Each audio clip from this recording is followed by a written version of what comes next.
Okay. Thank you all for coming tonight. So what we're going to do is we're going to start off and we're going to talk a little bit about just organizing in your community, because if you're going to fight book bans, if you're going to stand up for public education, you need to have friends with you, right? You need to develop a community around this. So we're going to talk a little bit about the basics of like getting a group started. How do you get people organized around school board issues? And then we are going to talk to two people who have actually done this work so you can hear the real life experience. So we have Christine from Florida here, who is, it's Florida, you guys. There's issues there. And then Kelsey, who we introduced, who did some amazing work in Virginia before she joined Red, Wine, and Blue. And then we're going to come back and we're going to talk specifically about standing up at school boards, how to present, how to fight disinformation, what kind of things you should be saying.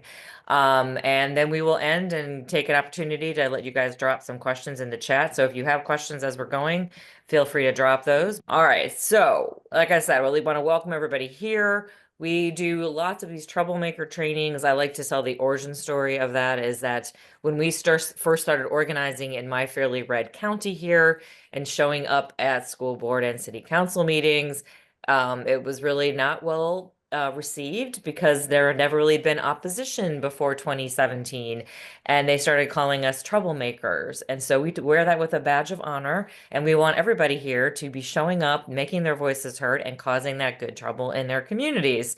So that's why we do these troublemaker trainings. And we know, especially when it comes to school board, that these culture wars are going to be never ending, right? It started with anti-maskers and moved into CRT, attacks on DEI. Now it's book bans, attacks on the LGBTQ plus youth and the students in the schools. There's always going to be a new issue for extremists because they generate outrage for political power. They don't really care about any of these issues in particular, but the goal is to generate outrage, to get people fired up, because that's how they keep control and get people voting and turning out to the polls for them. So what we want to focus on tonight is how do you effectively organize people in your community to fight back against this, book bans, or to be prepared for whatever the new issue is, whatever they're going to throw at you, we are prepared to address it. Um, Move to the next slide. So one thing I like to say is just do it. So I know a lot of us are probably sitting here going, man, I'd like to organize something. I've thought about it.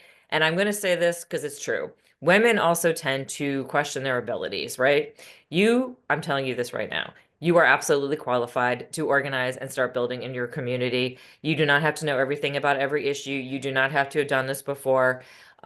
If you want to know and feel empowered, go to your state legislature and listen to some committee meetings and the mediocrity of people who have been elected, who don't know anything. You are more than qualified. You don't have to be asked 7 times.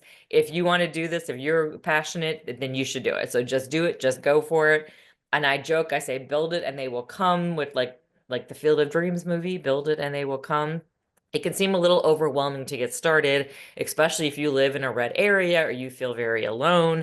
But I'd say start with who you know. These groups and these things grow very organically and very quickly. I started a group here in Mason, Ohio with a friend of mine. We had about 15 people to start in a Facebook group. We have close to 800 now. Um, our sweet national group started with about 25 women in Kentucky. There's 220,000 women in there. I have never met a single person who went through this training, who started a group and told me that nobody joined. Like, it's usually rapid growth. You will be surprised because people add people, you add your friends, they know people, things just happen. All right, so there are some things you want to think through though before you begin organizing. So whether there's something going on at your school district right now, or you're anticipating that it's coming, because it's probably coming, especially if you're in an area that there's a lot of growth and diversity and things happening. Those are areas they want to target. So you need to think through getting prepared. So how do you start going about organizing and getting people ready to address these issues or address the issues that you have? First of all, is communication, right? You have to have a way to talk to the people and share information. So there are many ways you can do this. I'm going to say something that, especially after Meta's recent announcement about fact checking, may not be very popular. But unfortunately, Facebook is probably one of the best places to build community online. because there's a very low barrier to entry. Lots of people are on it. You don't have to go to an event. You don't have to, show up at a rally. You can just click join into the group and you are in. You can see who's in it. You can have conversations with people. You can share photos and graphics and personal information. And so it's a great way to build that community. You can also make it private. You can control who comes into it. So that is, one way to really do that. And a lot of people do start Facebook groups, for their groups. It's not the only way though. A lot of people, I met a group in a retirement village that just wanted to use an email list because that was what they were all the most comfortable with. You can also use new technology. You can use apps like Slack or WhatsApp or Signal. People do communicate on those.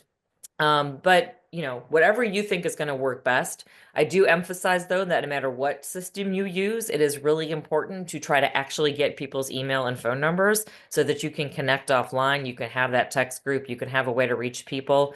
You don't want to rely on social media because Facebook has an algorithm and they don't show you everything that gets posted. I administrate my Facebook group here locally. I don't even see stuff half the time. So you really would do want to have a way to reach people offline if possible. The next thing is thinking about what are the parameters for your membership and what is your focus. So what are you going to focus on? Is this group going to be about school board issues only? Are you just getting together because there's a book ban happening in your district? Or do you want to really engage on like local elections? Or maybe you really want to engage with your state house and figure out, let people know what's going on and fight back against bad bills in your state house. So just think through like what is it that you want your group to do? My local group does everything from local elections to the state house. We focus on what's going on and what's impacting our district. And that also gets to the next thing is who are you going to allow into the group? So is this open to anybody who wants to join? Are you going to limit to certain political affiliations? Is it Republicans, Democrats, and independents? Maybe it's just Democrats and independents. Maybe it's just Democrats. Maybe it's only parents. Geographically, is it people who live in your school district, people who live in your city, people who live in your county? Like, think about those parameters before you get started because you really want to know what you're focusing on. If you get too big and too broad with too many issues and too many races, you lose that focus and then people will disengage. My local group is only for people who live in our city, and we enforce it because if we don't, it'll quickly get out of control. People call me all the time and say, "Hey, my sister lives like, 2 counties over, and this is happening in her school district. Can she join?" No. It's much easier to start with that focus and parameters and then letting everybody in and then trying to back people out later. So figure out where you're going to communicate, where's your focus going to be, who are you going to allow into the group? And then the fun one is like, what name do you want? So there is a vibe to that. It can be serious. It could just be, we are going to be the progressives of this city or the book ban fighters or supporting LGBTQ plus youth in this city, whatever it might be. A name that shows, exactly what you're focused on. Or you could, be a little bit cheeky. We have some really fun groups like Grassroots Resistance, which is grr, and they like it because they say grr. Funky East Dallas Democrats, Berkeley Badasses. Like, so have some fun, come up with a name that really represents what the vibe is for your group. Couple other things to consider. I'm going to say all work and no play. You guys, this is hard work, right? Fighting these policies can be draining. I'm sure many of you have been involved in elections. I know many of us had our feelings after the presidential election, so we know that it is hard work. So you also have to have fun with this. You have to work in not only doing the work of showing up and planning and prepping, but you need to have some fun with it. You need to make it social. Almost every grassroots group that most of them are led by women started with this story. My friends and I were upset with what was happening, and so we got together over a glass of wine and we decided we needed to do something. And that is the social aspect of it. That is why red wine and blue is called red wine and blue. Wine is the metaphor for the social aspect. So you need to have some fun with this. So have that planning meeting, go to that school board, but you also need then to go out and have a happy hour, or you need to meet up for breakfast, or go to someone's house and have a little get together, have a potluck. Even if you're meeting on Zoom, it can still be fun. Like meet a half hour early just for conversation, do some fun icebreakers, Make sure you're celebrating accomplishments of something that, that you did that was great, or a member who did something that was great. You just want to make sure that you're working in fun along with the work, because that's why people come back, because they build friendships. They see value in the community and they want to be part of it. And you're not going to want to be part of it if all you're doing is work, work, work, work, work. And in that vein, you're starting the group. You maybe have a co-leader, somebody helping you. You need to delegate. I know many people are type A personalities. They think they can do it better. That's not how you keep people engaged. So when you have an action, when there's something you want to do, maybe you're going to hold like a rally outside the school board meeting. Maybe you're just going to show up for a particular school board meeting. Maybe you want to do something for the teachers to support the teachers, and you're doing some kind of a drive. Make a list of all the things that need to be done to accomplish this, and then find people in your group to help. Ask people directly. I know some people feel icky about asking people to do things. Nobody is offended when you say to them, I think you would be really great at this. They might say no, but most people are pretty flattered to be asked. So make that list, find people to get involved, and delegate. Ask people to do that, because that's how you develop additional leaders. And when people feel like they're making a difference and they're contributing, they will come back. Okay. All right. Well, welcome, Christine. Welcome, Kelsey. Christine, we're going to go ahead and start with you because you're from Florida and it's definitely the epicenter of book bans. You've been fighting challenges in your local schools. Can you tell us a little bit about yourself and how you got involved in fighting book bans? Yeah, absolutely. So my name's Christine Cyrier. I am a parent, first of all, but I'm also a former educator, media specialist here in Florida. So the concept of book banning as a former media specialist is not new to me, but I do not work for the school system anymore. And about 2 years ago, um, my local school district had a very large number of titles challenged. Again, not unusual to Florida. Those were narrowed down by school committees, and then that left 19 titles to be reviewed by district committee. The district asked the community, hey, parents, community members, we want volunteers for these committees. Made my media specialist heart so happy. Of course, I volunteered. And I think there were 300 people who volunteered for these 19 committees. They had more volunteers than they knew what to do with. Again, makes me so happy. And I met others just like myself out there. Like people were just parents that are like, hey, this is not cool. So that's how I got involved. Okay. Kelsey, you had a different path as you were fighting book bans and attacks on a public library. So tell us about yourself and what happened and how you got involved. So I got involved just kind of like how Julie said, through my friends, through a book club at our public library that had librarians in it and friends of the library and just patrons who explained to me what was going on. Our rural library was flooded with over 500 requests for removal forms, which are forms you fill out if you want a book removed from the shelves. Typically, public libraries see like one or two of these like a decade. So to receive over 500 from 54 individuals for over 140 LGBTQ plus books that were in the children's section was almost a crisis for my public library. It was intentional to kind of flood the library, overwhelm them, so that way they could go above the library's head to our county supervisors, which are like our county purse, and attack the library's funding for these books. As my friends were explaining this to me, I was so shocked. And one of those friends was like, someone should make a Facebook event. And I thought, oh, well, I have Google. I can figure out how to do that. And I did. And it kind of went viral in my town, in our word of mouth Facebook groups. And we had a lot of people showing up. Unfortunately, the opposition, like they were organized to put in those forums, were pretty organized to show up at that meeting too. And so my supervisors voted to withhold 9 months worth of their yearly funding with no stipulations or reasoning as to when or how they could get that funding back. So then we decided to take the Facebook event and turn it into a Facebook group. And we spent about 6 months lobbying and informing the community, and we were successful. We were able to secure funding for our library with no books removed. But Oh, you said it was 54 people who asked for the 500 books to be banned or removed? so if they put in 500 requests for removal forms, and it ended up being out of those 500, it was about a total of 140 books. They were giving out prizes to whoever would write the most forms. Like it was God, wild. Yeah. wow. Wow. Mhm. Okay. So this question is for both of you. What are some of the things that you did to organize and gain support in your communities? It doesn't matter who starts. First, Guess you want to go ahead, or it doesn't matter? you go ahead first. Go ahead. Okay. I would say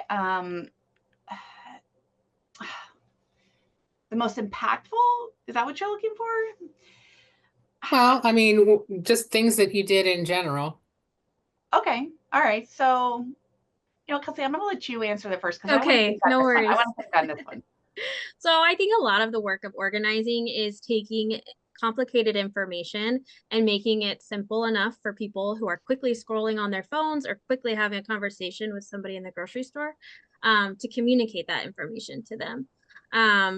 So we created a Facebook group and we put out memes, we put out information of, uh, you know, how funding works for a library and just got that information out to people who would see it. We also crowdfunded the books, all of the picture books that were on their challenge list, and we had like a little suitcase, a wheelie suitcase.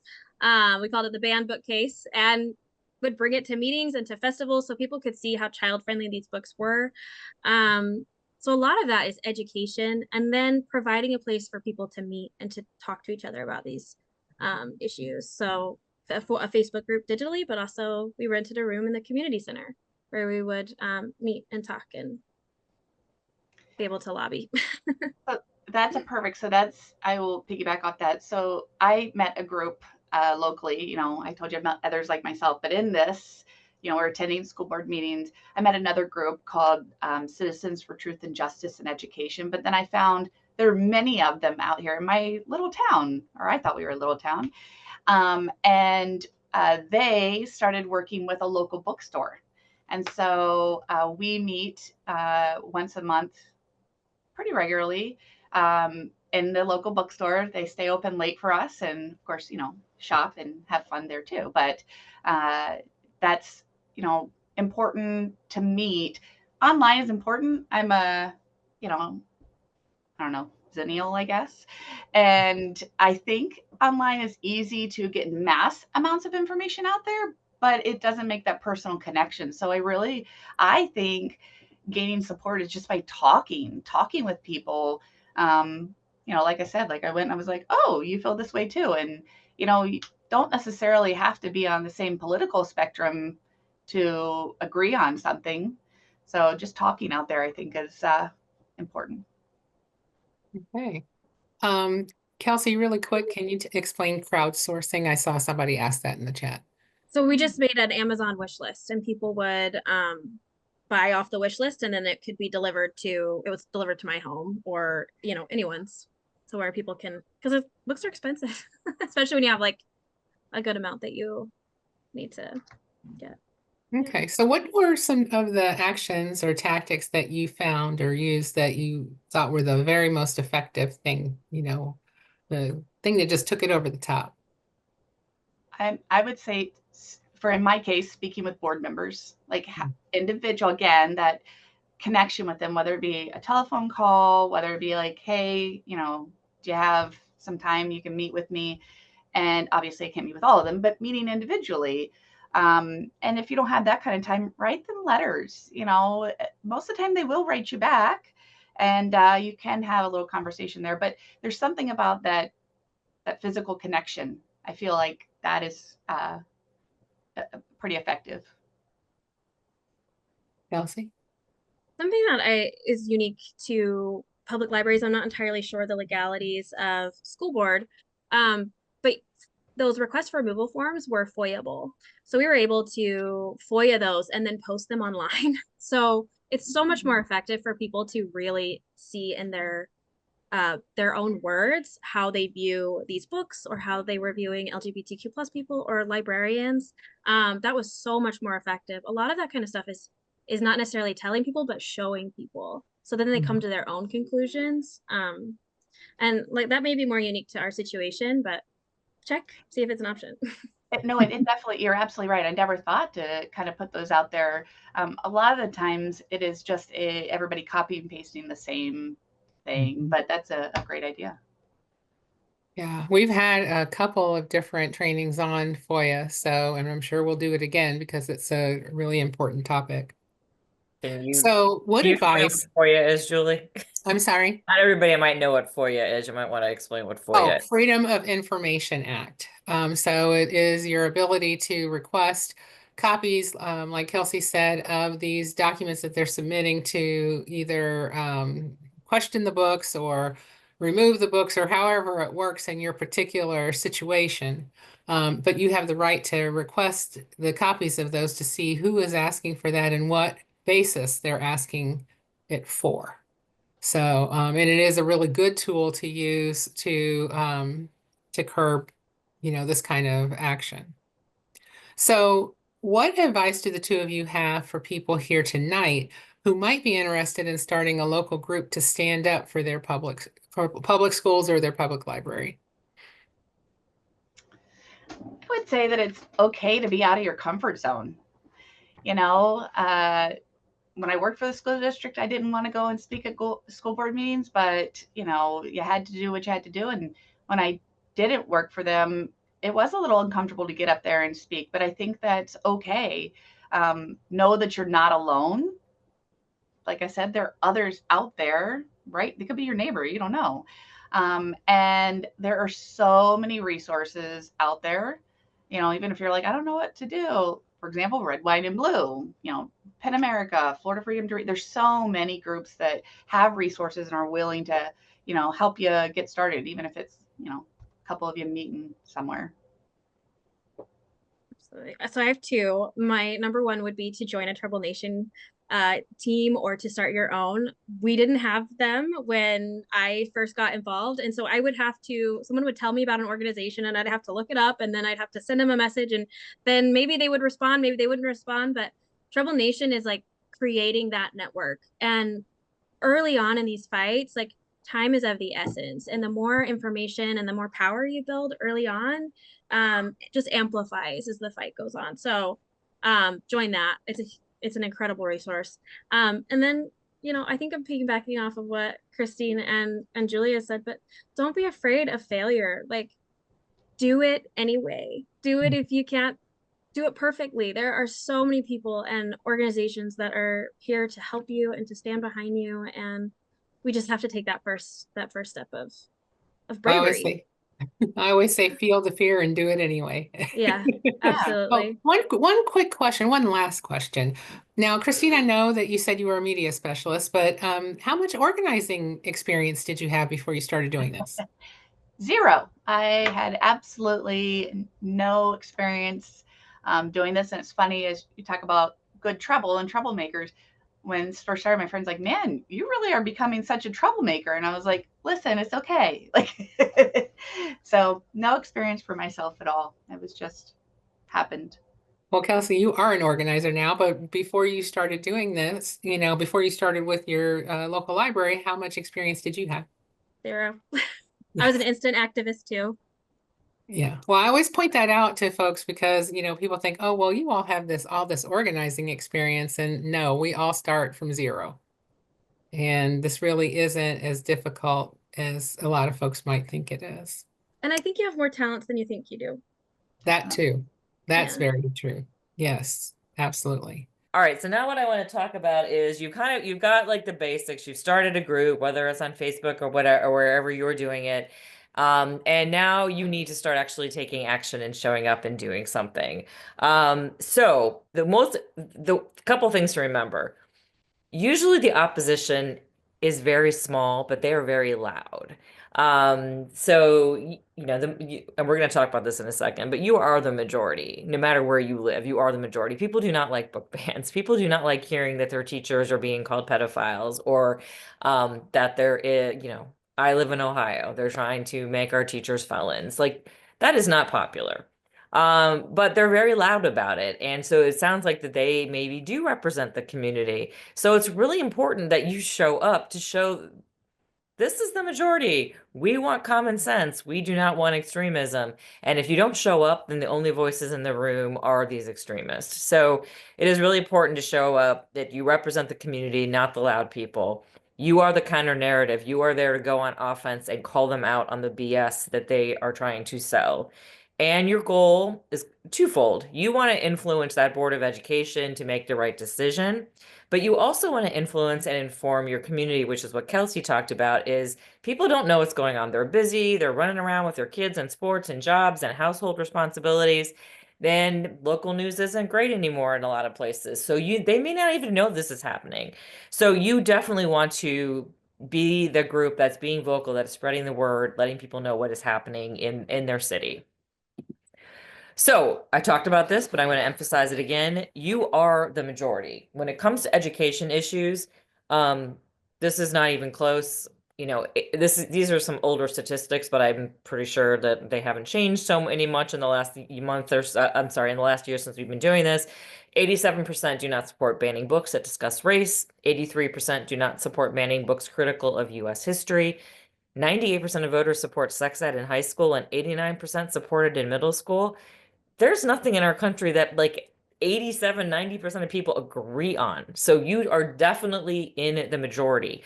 That should make you feel more empowered when you do stand up, when you do have those loud people making a lot of noise. You know that you are representing the majority. And if you ever want to like Google that, you can find these stats other places. You can find updated things, but you can definitely know that no matter what, you are going to be on the right side of this. So, what are some things you can do? You've got your group going. Now it is time to show up and take action. So, number one, I think we were just hearing about this from Christine, is actually having contact with your school board or your city council or your state legislature, whoever it is that you're trying to influence. Make those phone calls, send those emails, write letters. Here's what I like to tell people about their group, though, is you can drop that in your Facebook group and people are intimidated. They are intimidated to call their state rep, even their school board members. I've been talking to someone recently about this. Like, I don't know what to say. You need to make it really easy. So don't just drop that action in your group. Give them the email address, give them the address, give them some language to use, maybe a template for a letter or a script if they're going to make a phone call. You don't want everyone to send the exact same letter because that's pretty obvious when that happens. But just some of that language because it empowers people to actually go ahead and do it. The easier you can make it for them, the more people that are actually going to take that action. Like I said, people are busy. And if it's too much of a hassle or they feel intimidated, they just won't do it. Social media campaign. We want you to coordinate a social media campaign because that's where people live. That's where they get their information. Let's meet our community where they are. This is a great thing to delegate.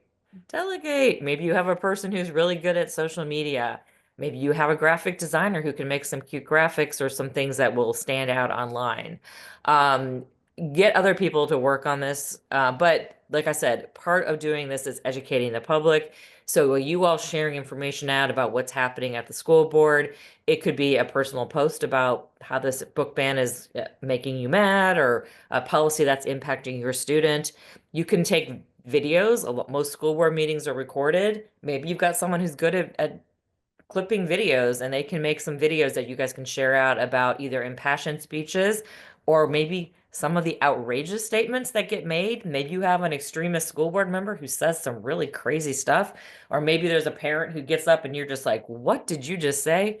If you can clip those videos and put them online and share them around, that's great. There's a school district here in Cincinnati, and they have a TikTok account that just is all about their school board, that their crazy school board, and they post all kinds of little like 20, 30-second videos about the things that get said. Also share any articles. You know, if it's a contentious issue, you might get some local coverage. Like share those news articles. Let people know, hey, our town's looking pretty bad. Like, look at this negative coverage we're getting. Social media also like tag people. Are those school board members like good or bad that you can tag in your posts or reporters, local reporters, media, other influential people in your town? Make sure everybody in your group knows that has access and can share this information out so it gets across multiple social medias. We all have mutual friends, especially if you have kids in school. The more they see it coming across their feed, the more they'll pay attention. Like I said, graphics, anything you can do. Maybe you change your profile picture, your cover photo on Facebook, create a hashtag that can be shared. There's all kinds of things you can do on social media. So get someone on that. And then when it comes time to attend the meetings, like I said, you got to show up for it. But again, you don't just want to drop in the group, hey, we're going to go to this school board meeting on this day at this time, because who knows who will show up. People get busy. So like Kelsey did, like create a Facebook event where people can RSVP. Or better yet, I personally, we did a huge organizing thing here locally for another issue, and we used Sign Up Genius. I actually liked that because it gave me people's email addresses, so I could actually then the next time we met, I had an email list of people that I could send them a notification that way and not be reliant on Facebook. So anything you can do to get people to sign up so that you can give them reminders and all of that is really important. And then when you show up, it's important that people know you're there together. So you could all just show up and sit down and listen. But you really want the school board to know that like these people are all here on one side. So maybe it's matching t-shirts. Maybe it's like a little sign that gets held up. One person told me that what they did is they just printed off a bunch of like really big colorful stickers. So when people are running in from work or dropping their kids off at sports and they don't have the time to change into a color, they can just slap on that sticker. Pretty easy way to get everybody involved and show that you're there together. And then lighting up speakers. So obviously you want to get up there and share your thoughts. Again, not everybody wants to speak. They do not like public speaking, but you want to figure out who is going to speak. You want to get those people lined up and committed to doing it. You want to figure out what are the high points and the things that you want to hit and make sure your speakers are covering all of those. Familiarize yourself with the procedures. That's really important. So how long do you get to speak? Is it 3 minutes? Is it 4 minutes? Is it 5 minutes? How many people get to speak? Do you need to sign up ahead of time? Is it limited to like 10 people? When is the public comment? Is it at the beginning of the meeting or at the end? Because if it's at the end and it's a long meeting, people might not want to stick around. So you definitely want to know the procedure so that you can be prepared to make sure that your speakers get a chance to get up there and say what they're going to say. All right, so when you do get up there, maybe you're going to be the speaker. Maybe that scares you. That's okay. If you have members that just want to go and sit and listen, it's okay. I will tell you that we had, like I said, we had a a local abortion ban that was passed and ultimately defeated in my city. And there were a lot of people who just watched. And then after a meeting or so, they got so pissed off that it motivated them to go speak. So, definitely go and listen. But if you are the one who's going to get up and talk, start with this way. Number one, a lot of times the opposition brings in people who do not even live in the city. This is not uncommon. So it's important to show that you actually do live there, that you have that connection. I have kids in this district. I have grandkids in this district. I've lived here for 15 years. I have a business. Just being a property owner is fine. You are a member of this community. I am not kidding when I say they ship people in. I actually had someone come from Wisconsin to Cincinnati to talk about our abortion ban. So it's really, really interesting to see how far people come. Nice touch. Thank the board members for their work and for their service because they are doing a hard job. So make sure you start up with that introduction and connection. And then what you want to do is share your perspective. Don't overcomplicate it. Why are you speaking today? Why do you care? Maybe there's a book ban. Maybe there's a policy being passed that impacts you. So why is it that you felt so motivated to stand up and speak today? Personal stories are definitely the way to go. So if this is a book that you loved as a kid and you want your child to read, if there's a policy that's going to impact your family or someone you care about, like talk about the personal story, share the emotional part. A lot of people like to talk about data. Well, there's been this and there's been this and this. Data doesn't hit the heartstrings like the personal stories. I'm not saying don't use any data, but you don't want to just have a whole presentation about facts and figures. You want it to be emotional. You want to share your personal story. Stay very focused too on your town, okay? We're not talking about what's going on at the federal government with the president, maybe not even the governor or your state legislature. You want to talk about this is what's happening in our school district with our teachers and our students, and this is the impact we are going to have where we live. It's about kids. It is not about partisanship. It's not about a particular political party. You want to really keep that focus on the kids, and we're going to talk about that in a sec. Well, we're going to talk about that now.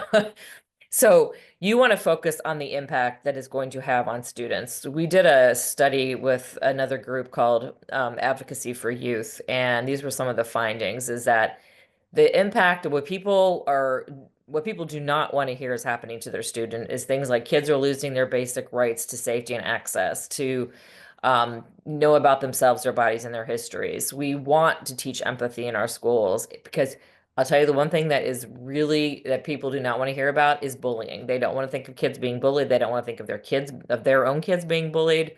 So talking about teaching empathy and fighting back against bullying is really important. Um, and also just acknowledging, it's uncomfortable to learn dark aspects of history, but kids need to learn accurate history so they don't repeat it, so they're prepared for the 21st century. Here are the things that we found it was really important to emphasize of the impact on students. And I will send all this out afterwards, so you don't have to write all of this down right now. But loss of knowledge of history, loss of access to a quality, well-rounded education, loss of a sense of safety and protection at school. You want kids to feel safe. You want them to have access to books. You want them to have the freedom to learn about the world and everybody around it. Like I said, prepare for the 21st century. You want them to have access to different perspectives and views. You don't want your kids to be narrow-minded. You want them to be critical thinkers. And like I said, talking about bullying and mental health concerns in school. Those are all things that were found in the study we did that really, really resonated with parents. If you can emphasize that's the impact of some of these policies.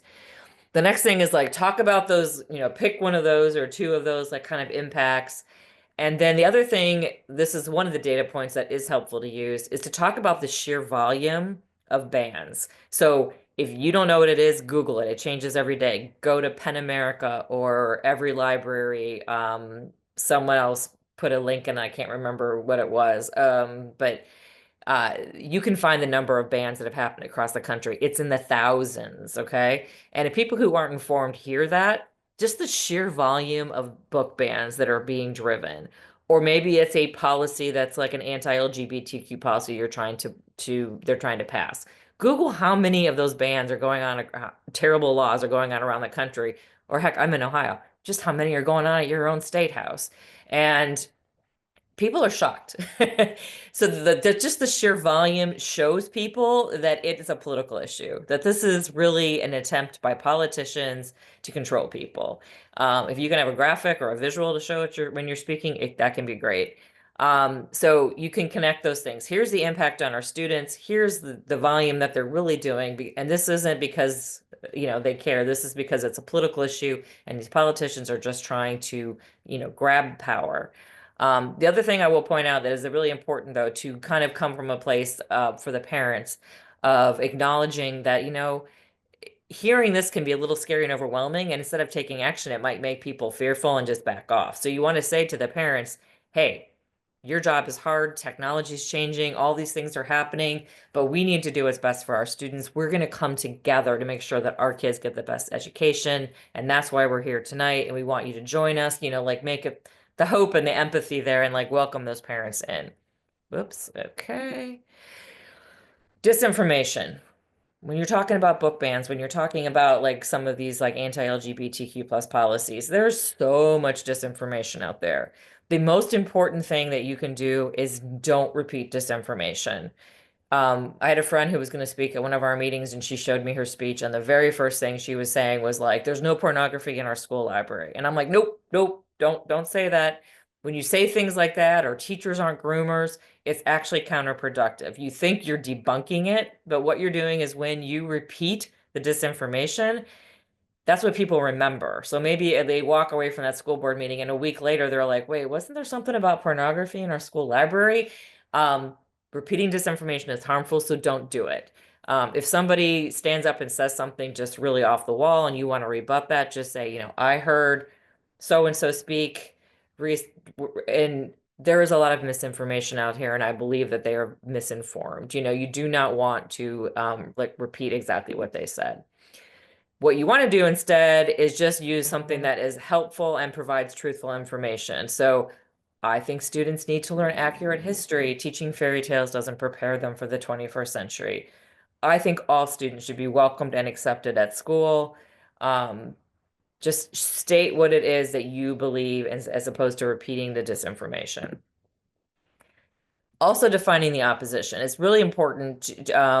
It's kind of important to have a villain, like there's something you're fighting against, but it's really important not to make it parent versus parent. So there may be parents getting up there. Like I said, they ship people in a lot of times, but maybe there are parents in your community who have been influenced and are there. You don't really want to go after the other parents. That's not going to play well. You can say things like there's extremists in our community. Maybe you have an extremist school board member. You can go after the politicians. That's okay. But you don't want to alienate those parents who are maybe just not even informed but happen to hear about this or watch the recording of the school board meeting or are sitting in that meeting. Maybe they don't know what's going on. And you know what? Someone tells you there's pornography in your school library or your child's being exposed to something and you don't really know what's going on, that's scary. And if you're trying to figure out what's going on and somebody stands up and starts saying, if you agree with this, then you're a terrible person, like that's going to turn them off. You want to bring them in. So we don't want to pit parents against parents, but extremists, elected member of a school board saying crazy things, that's okay. They can be the villain, but just don't put parents against parents. I'm going to send all these out to you, but these are some talking points you can use. Talking about just core values. You know, we want our kids prepared for the 21st century. We want kids to be safe and thrive at school. Call it out directly. Like, I can't believe that we are trying to ban a book in 2024. This isn't about parents' rights. This is about using kids as a political agenda. Hey, the books you're trying to target are all about people of color or about LGBTQ characters. Like, just call it out for what it is. Individual freedom. Hey, you know, you have the right to decide your child should not read a book. You do not have the right to dictate what my family can read or my kids can do. Um, Patriotism. Come on, it's a free country. We celebrate free speech. This is the antithesis of that. You are trying to ban books. Flip the flame on who's playing politics. You know, they say that the libraries are trying to indoctrinate people. The libraries have books on every topic. If they were trying to indoctrinate, they wouldn't have books, you know, on a variety of topics with a variety of subjects and different viewpoints. You know, as a mom, we also know you ban something, the kids are going to want it. And so anyways, I will send you guys all these talking points. These are things that you can work into anything you want to say. And then I know that Christine has talked a little bit about this, but we want to think outside the box. So I'm going to kick it over to Julia. We're going to talk about some things you can do to get attention about what's going on in your city.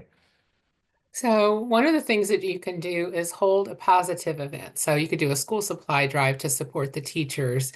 And, you know, while you're there, pass out info on those bans. You can sign a big thank you card for teachers and librarians because, you know, they feel pretty beat up by a lot of this and the rhetoric that goes on with this.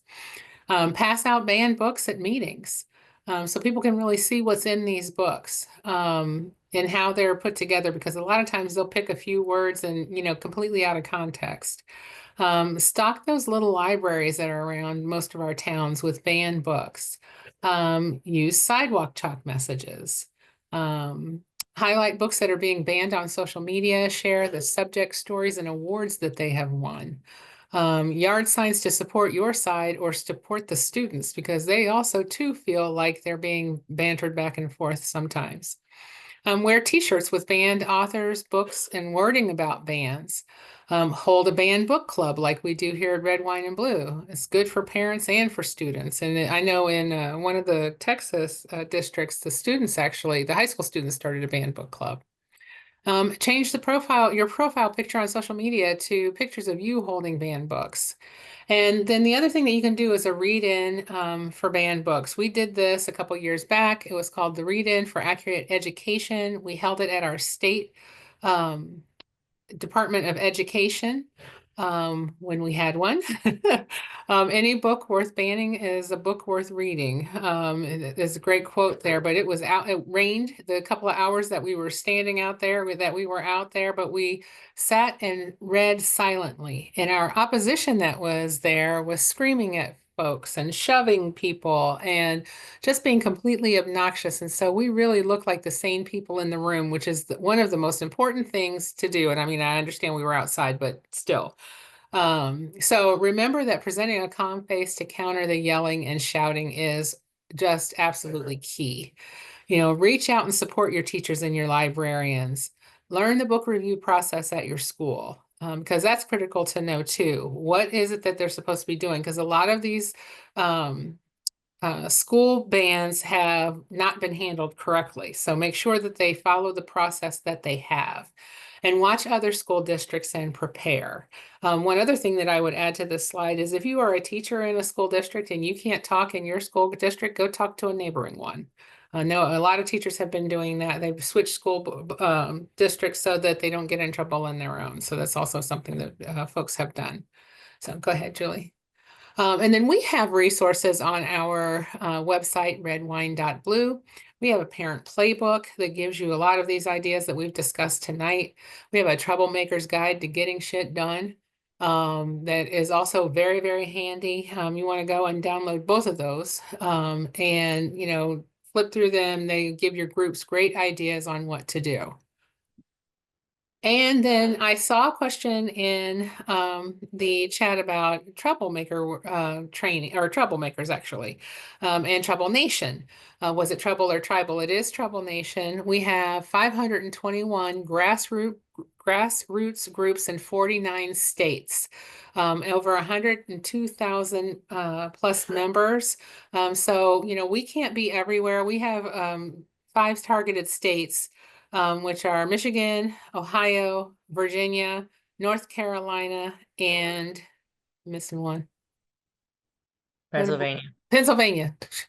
And so we have boots on the ground. We have people there in those states. We can't be everywhere. So what we have created is Trouble Nation, which is if you've already got a group in your area or you want to start a group in your area, we help you do that. We help you with, getting folks membership in your groups. We help you with all kinds of resources. That's another spot on our website where you can go and get more information on how to do this. And we have several ladies that are over that program that help you and guide you through the entire process. So 521 groups in 49 states is pretty dang awesome. So someone asked, and this is a great question, would it be good to check out banned books from the libraries to kind of show that there's popularity? Obviously, a school library, we can't do that, but a public library, we could. Does that help? Is what the person was wanting to know. I saw a Absolutely. librarian answer that in the chat. Kelsey, from a public library, she said yes, because it does show like how these books circulate. The only thing I will say is that they don't really care that the books, I mean, they're not banning these books because they really care about the book being banned. They're doing it to, just cause problems. But I do agree. I could see why being a librarian being able to show, hey, this book is checked out all the time. It's really popular. It could be helpful. Did you find that, Kelsey, with public library? Yes, and there's also, I mean, you want to do this within reason. Don't flood your library with 500 requests for purchase, but the request for purchase is kind of the anti request for removal. So it's what it sounds like. You fill out a form and say, I would like this book, or I'd like more copies of this book. So that gives them the data to be like, hey, look, this is popular, or we need to have more of these books in our library. And for school libraries, while we as adults are not going in there, students can check out these books. Students can request to buy books. Getting the youth involved is important. Yeah, it's very important List. because they're the ones who are most affected, for sure.